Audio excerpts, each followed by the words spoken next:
आम्ही सगळ्या महिला भगिनी 8-10 दिवसाच्या तयारीने या ठिकाणी येणार आहोत। अखंड महाराष्ट्रामधील समाज बांधव या ठिकाणी येणार आहे आणि आपला मराठा आरक्षण हक्काचं आरक्षण जेव्हा दिसलं आहे त्यातल्या महिलांनी सुद्धा आता नाही तर पुन्हा आपल्याला कधीच आरक्षण भेटणार नाही। किती पाऊस ऊन वारा काही असू द्या, जास्तीत जास्त संख्येने मराठा बांधव या ठिकाणी 29 ऑगस्टला आणि हा थांबणार नाही। आता हा प्रचंड समुद्र जो आहे तो पूर्ण उसळणार आहे, महिलांसाठी खूपच उसळणार आहे।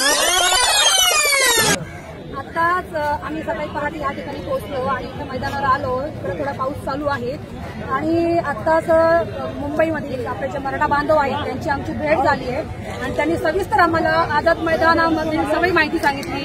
महानगरपालिकेची परवानगी वगैरे सगळं सामूहिक आता परवानगी काढायला जायची आहे आणि त्याच्यानंतर शिवाजी पार्कचं आम्हाला बघायचं आहे।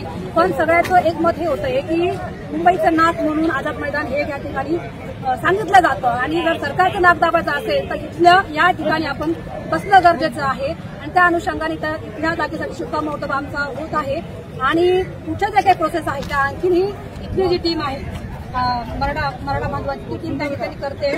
सगळ्या मागच्या वेळेस जसं आम्ही 26 जानेवारीच्या वेळेस इथं मोर्चासाठी आलो त्यावेळेस एका दिवसाचा मोर्चा होता, परंतु आता या ठिकाणी दादा उपोषण करणार आहे। खरं तर आमच्या महिला भगिनींची आणि समस्त महाराष्ट्राची इच्छा आहे की दादाने उपोषण करू नये, कारण दादांचा त्याग खूप मोठा आहे।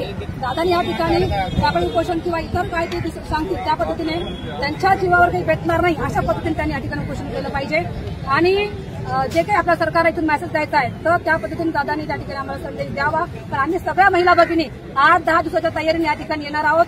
अखंड महाराष्ट्रामधील समाज बांधव या ठिकाणी येणार आहे आणि आपला मराठा आरक्षण हक्काचं आरक्षण जेव्हा दिसलं आहे कुणबी मराठा आरक्षण जे आपलं आहे आणि हैदराबाद गॅझेट, सातारा गॅझेट आणि बॉम्बे गॅझेट आणि त्याच्यानंतर सगळ्या सोयऱ्यांचं काय होतं ते सरकारने आम्हाला जसं लिहून दिलं होतं त्याचं उत्तर दिलं पाहिजे आणि मराठा आरक्षण आम्हाला लागू केलं पाहिजे। ते कसं द्यायचं काय ते सरकारने ठरवलं पाहिजे। महिला जास्तीत जास्त संख्येने या उपोषणामध्ये सहभागी होणारच आहेत आणि मला त्यातल्या त्यात आज मुंबईकरांनी आपल्याला अशी ग्वाही दिली की मी जास्तीत जास्त तुम्हाला मदत करण्याचा प्रयत्न करू। पाण्याची सोय असो, तुमच्या झोपण्याची सोय असो, आलेल्या आंदोलनकर्त्यांच्या किंवा महिलांच्या राहण्याची सोय असो, याची पूर्ण जबाबदारी जरी मुंबईकरांनी घेतलेली असली तरी अखंड मराठा समाजाचं मला वाटतं की प्रत्येकाचंच ही जबाबदारी आहे की हे उपोषण आपल्या समाजासाठी आहे, तर प्रत्येकाने आपली वैयक्तिक जबाबदारी समजून या आंदोलनामध्ये सहभागी व्हायला पाहिजे आणि जास्तीत जास्त मराठा समाजाने इथं जमलं पाहिजे आणि त्यातल्या त्यात महिलांनी सुद्धा आता नाही तर पुन्हा आपल्याला कधीच आरक्षण भेटणार नाही। त्यामुळे आपण लढाई जिंकत आलेलो आहोत आणि शेवटची लढाई आहे, त्याच्यामुळे जास्तीत जास्त संख्येने